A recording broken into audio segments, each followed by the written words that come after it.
Morning friends, Prabhakar Singh knowledge अड्डा में एक बार फिर से आपका स्वागत है। फ्रेंड्स, आज हम लोग 17 अक्टूबर को जो जूनियर एडेड का एग्ज़ाम हुआ है, इसमें एसएसटी सब्जेक्ट यानी सोशल स्टडीज़ कि सब्जेक्ट का गुणांक कितना रह सकता है, कितना हमारा सेफ स्कोर होगा, इसको हम अच्छे से समझेंगे कि कितने क्वेश्चन हमारे सही होने चाहिए। इस वीडियो में हम लोग इन पॉइंट्स को देखेंगे कि पेपर का लेवल कैसा था, जीएस में एवरेज अटैम्प्ट कितना था, सब्जेक्ट में एवरेज अटैम्प्ट कितना था, कितने परसेंट अटेंडेंस थी, हमारा जो सेफ गुणांक है कितना होना चाहिए, कितने क्वेश्चन हमारे बनने चाहिए अगर हमारी एकेडमिक कैसी है, उस तरह चीज़ों को। बाकी category wise general, OBC, SC, ST, इन सब की हम सेफ गुणांक को डिस्कस करेंगे। तो आइए वीडियो को शुरू करते हैं। सबसे पहले हम बात करते हैं कि जो पेपर का लेवल कैसा था। तो देखिए, पेपर का जो दो पार्ट में डिवाइड था, पहला पार्ट जीएस वाला था और दूसरा पार्ट सब्जेक्ट था। ठीक है, तो इसमें सबसे पहले हम जीएस की बात करते हैं। इसमें देखिए 50 क्वेश्चंस थे। अब 50 क्वेश्चंस जो ऐसे थे सबके लिए कॉमन थे। इसमें आपको सिलेक्शन पाने के लिए जो एवरेज अटेम्प्ट लोग बता रहे हैं वो 30 से 36 इसके बीच में रहा है। जीएस की केवल अभी बात कर रहे हैं, जीएस में 30 से 36, ये इतना काफ़ी अच्छा रहा है। अगर आपका इससे कम है तो थोड़ी चिंता की बात है, आपको सब्जेक्ट में आपका स्कोर अच्छा होना होगा, और अगर यहाँ से अच्छा है तो आपकी स्टार्टिंग अच्छी है। अगर आपका इस रेंज में बन रहा है तो समझिए आपने पहला स्टेप पार कर लिया। ठीक है, क्योंकि इतनी ज़्यादा टफ पेपर जीएस का नहीं था। अब बात करते हैं हम अपने सब्जेक्ट की। सब्जेक्ट है एसएसटी। ठीक है, अब देखिए एसएसटी में क्या होगा। तो एसएसटी की बात करी जाए, एक तो इनका फर्स्ट पेपर भी इनके सब्जेक्ट से ही जीएस रिलेटेड होती है, तो फर्स्ट पेपर भी इनका अच्छा जाना चाहिए। बाकी कह रहे हैं इस बार जो एसएसटी मतलब 100 क्वेश्चंस में से क्या हुआ था, 10 से 15 क्वेश्चन थे जो वाकई मतलब कठिन थे। जैसे मैथ में कुछ क्वेश्चंस कठिन थे, उस तरीके से 10 से 15 क्वेश्चन मतलब अच्छे लेवल के थे, वो काफ़ी कठिन थे। बाकी पेपर जो था वो एवरेज में था। तो हम कह सकते हैं यहाँ 75 से या कह लीजिए 70 से 80 के बीच में आपको क्वेश्चंस निकालने थे, ज़रूरी है 70 से 80 के बीच में। ठीक है, क्योंकि देखिए कितना भी सही करें तो आप 2 से 3 क्वेश्चन हर बार गलत हो जाते हैं, वहाँ सही होंगे, कई बार गोला पुट जाता है या फिर क्वेश्चन गलत हो जाते हैं। ठीक है, तो 70 से 80 अटैम्प्ट तो आपको करना था। तो अब अगर दोनों पेपर को मिला के हम बात करते हैं तो यहाँ पर जो एक अटैम्प्ट बन रहा है एसएसटी में वो 108 से लेके 115 तक एवरेज जा रहा है, और इतना आपका जाना भी चाहिए। ठीक है, तो ये तो बात हो गई कि आपके इतने क्वेश्चन तो आने चाहिए। कब? जब आपका गुणांक 28 यानी आपकी एकेडमिक का गुणांक 28 है और प्लस आप इस रेंज में हैं, तो ये आपका स्कोर बहुत अच्छा है। ठीक है, इस रेंज में होने का मतलब। अब देखिए हम बात करते हैं कि इसका एक्सपेक्टेड गुणांक कितना जाएगा और उस हिसाब से डिस्कस करते हैं कि कम से कम कितने आपके होने चाहिए।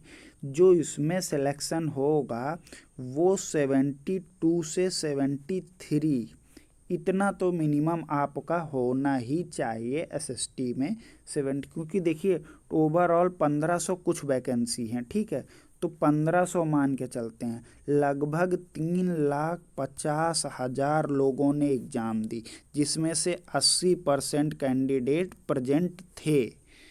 तो 80% अटेंडेंस आई थी, 3,50,000 टोटल 1500 वैकेंसी, यानी जाहिर सी बात है कट ऑफ तो हाई जाएगी। अगर आपको कम कह के कोई बता रहा है तो उतनी कम नहीं जाएगी, क्योंकि आपको भी पता है अगर कैटेगरी वाइज बंटता है तो भी 300 से ज़्यादा सीटें नहीं मिलेंगी। तो हमारा टारगेट है 72 क्रॉस करना। अब आइए बात करते हैं कैसे 72 पहुंचा जाए। जैसे हमारा क्या है कि हम लोगों को 72 तक जाना है। मान लिया हमारा एकेडमिक 28 है, तो हमको अभी और कितना गुणांक चाहिए, 44 और गुणांक चाहिए।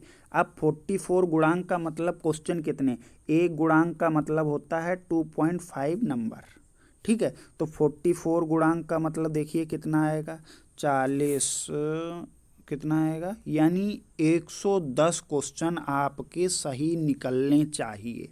ध्यान से समझिए, मतलब क्या है कि आपका अगर 28 एकेडमिक है तो आपको 72 तक पहुंचने के लिए 110 क्वेश्चन सही करने हैं।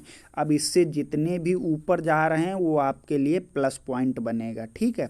110 तो मिनिमम होने चाहिए। अब किसी की एकेडमिक 29 है तो ये वो थोड़ा ये 108 से लेके 109 भी करता है तो भी उसके चांसेस हैं, यानी ये दोनों बराबर हैं। इसकी एकेडमिक थोड़ी बड़ी है तो यहाँ स्कोर कम है तो भी बराबर है। किसी की एकेडमिक अगर 30 है तो वो यहाँ 106 कर सकता है, 106 105 कर सकता है। और कोई अगर 31 पे है तो वो 104 के आसपास कर सकता है। तो देखिए ये तो है सेफ जोन में पहुंचने के लिए। अब यहाँ तो ओवरऑल मेरिट बनेगी, तो आप इससे ऊपर जितना जाते जाएंगे, मतलब एकेडमिक है और कहीं आपकी 31 एकेडमिक है और आपका स्कोर 108 से 10 तक है, तो आप 100% श्योर हो सकते हैं कि आपका अच्छा खासा होगा। तो जिन लोगों की एकेडमिक देखिए, अगर मान लीजिए जिनकी एकेडमिक 25 है तो इसका मतलब उनको 3 गुणांक बढ़ाने, यानी 8 से 9 नंबर, तो उनको कम से कम 118 से 19 नंबर लाने होंगे। ये तो ज़रूरी है सिलेक्शन के लिए। किसी की 26 है तो उसको भी 116-17 के आसपास करने पड़ेंगे। तो अब एक आइडिया लग गया होगा, मतलब आपको समझ में आ रहा होगा कि अगर 25 गुणांक है तो 117-18 तो होने चाहिए, ठीक है। ये था। अब आप इसमें से देख सकते हैं आपका एकेडमिक का गुणांक कितना है और वो कितना है, ठीक है। बस याद रखिए, जो यहाँ का गुणांक निकालने का सबसे अच्छा फार्मूला, एक गुणांक का मतलब 2.5 मार्क्स, ठीक है। अब अगर आपको मार्क्स अपने पता है तो 2.5 से डिवाइड कर दीजिए, आपका गुणांक निकल आएगा, ठीक है। अब बात करते हैं कि हर एक कैटेगरी वाइज, जैसे हम लोगों ने यूआर कैटेगरी के लिए बताया है कि 72 से 73 जाएगी, ठीक है। ये है यूआर की बात। अब ओबीसी की बात करते हैं, ठीक है। देखिए अच्छा खासा पेपर आया है और कंपटीशन भी काफ़ी हद तक ज़्यादा है। तो देखिए एक तो टोटल अगर एक कैटेगरी में भी पढ़ती हैं तो लगभग 300 सीटें पड़ेंगी, तो अच्छा खासा फाइट देखने को मिलेगा।